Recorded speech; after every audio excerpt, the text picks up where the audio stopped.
अस्सलाम वालेकुम नाज़रीन। सभी देशों को रूसी तेल खरीदने की छूट मिल चुकी है। रूस ने अब अमेरिका ने रूस के ऊपर से जो प्रतिबंध लगाया था वो हटा दिया है सभी देशों के लिए। इस लड़ाई से ये फ़र्क पड़ा कि अमेरिका को जो उसने सोचा था कि बहुत जल्दी रिजीम चेंज कर दूँगा, उसका जो जो उसने ईरान की ताकत का अंदाज़ा लगाया था वो बिल्कुल गलत साबित हुआ। और नतीजा ये हुआ कि उसने कभी नहीं सोचा था कि तेल की और गैस की इतनी किल्लत पूरी दुनिया में हो जाएगी। लिहाजा अब रूस को सबसे ज़्यादा फ़ायदा हुआ है इस जंग से। उसके ऊपर से सारी पाबंदियाँ हट गई हैं।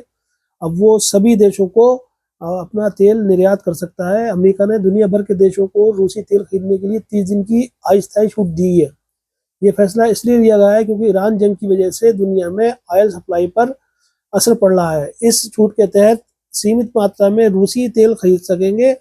अमेरिका का कहना है कि इससे बाजार में ऑयल सप्लाई बढ़ेगी और कीमतों को कंट्रोल में मदद मिलेगी। जंग की वजह से कच्चे तेल की कीमत भी $100 प्रति बैरल के पार पहुंच चुकी है, जो अगस्त 2022 के बाद पहली बार इतना हुआ है। युद्ध की वजह से ग्लोबल ऑयल मार्केट में चिंता बढ़ गई है। अमेरिका ट्रेजरी सचिव स्कॉट बेसेंट ने कहा कि ये इजाजत सिर्फ उस रूसी तेल को मिलेगी जो पहले से जहाजों में लोड होकर समुद्र में फंसा हुआ है। इसका मकसद बाजार में सप्लाई बढ़ाना है।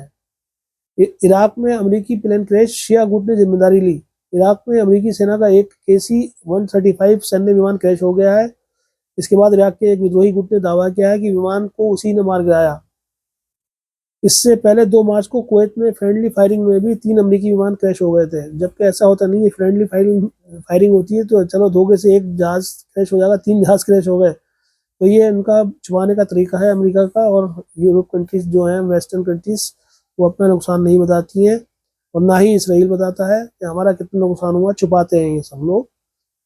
इस्लामिक रेजिडेंस इन इराक नाम के संगठन का ने कहा कि उसके लड़ाकों ने पश्चिम इराक में अमेरिकी विमान पर एयर डिफेंस सिस्टम से हमला किया जिससे वे गिर गया। ये संगठन ईरान समर्थित कई गुटों से मिला हुआ है। हालांकि अमेरिकी सेना ने इस दावे को गलत बताया है। अब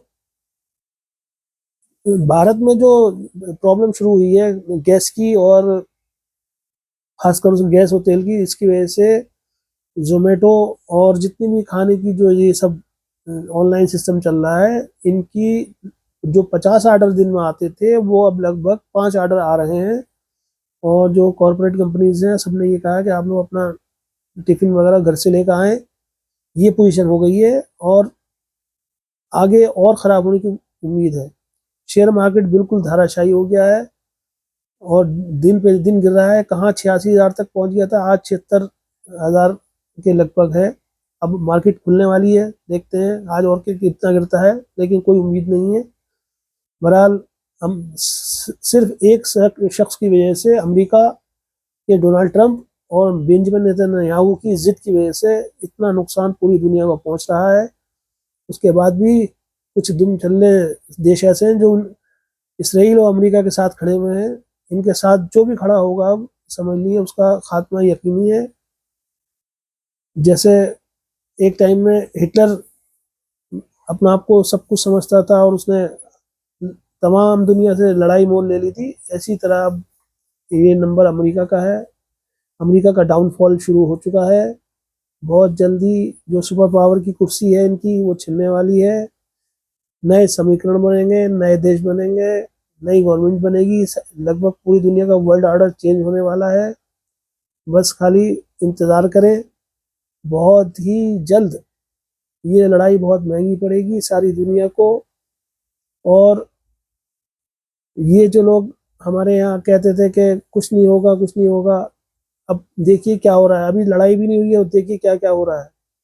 तो ये सब हवाई बातें करना जो है आसान होता है, हवाई बातें नहीं की जाती है, प्रैक्टिकल सोचा जाता है।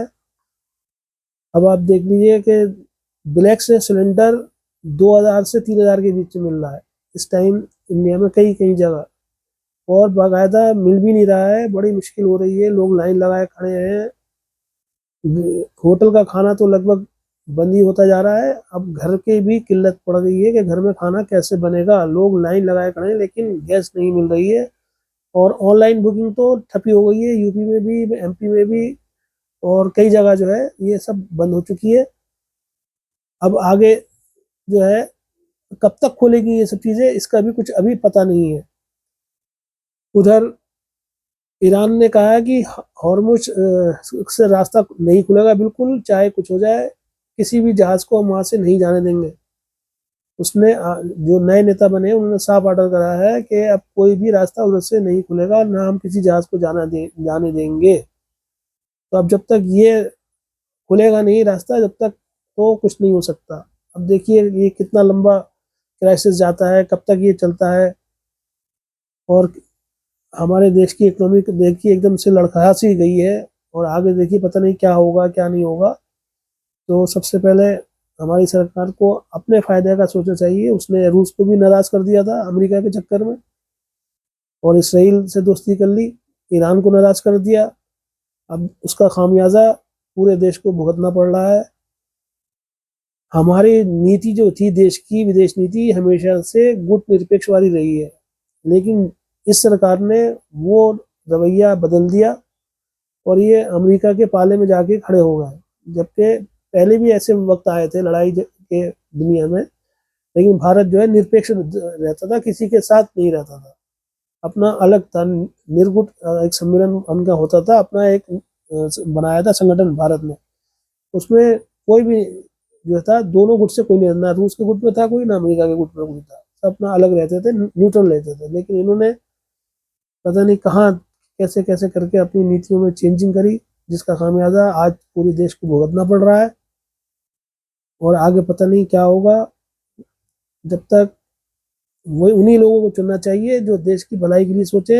ये धार्मिक उन्माद, ये सब बातें जो है अच्छी नहीं होती हैं। देख लीजिए क्या नतीजा है क्या नहीं है। और जो सबसे पहले देश होता है, उसके बाद सब बातें होती हैं, और यहाँ पे सबसे पहले फालतू बातें होती हैं, बाद में देश होता है। इसी से सरकार चल रही है, सब ऐसे ही हो रहा है। खैर, दुआ है ऊपर वाला सब लोगों को सद्बुद्धि दे, और आगे आने वाले दिनों में ऐसे लोगों को चुन के भेजें जो देश हित में कार्य करें, और देश का और देश की जनता का पहले भला सोचें, आपस में फूट डलवाने की बातें ना करें, और आपस में प्यार मोहब्बत से रहना ही की ही बात जो करें, उसी को जिताएं और किसी को ना जिताएं। और यही है, तभी देश का हित होगा, वरना देश को कोई नहीं, देश क्या पूरी दुनिया में कोई नहीं बच सकता। फिर देश तो दूर की बात रही, पूरी दुनिया में भी कोई नहीं बच सकता।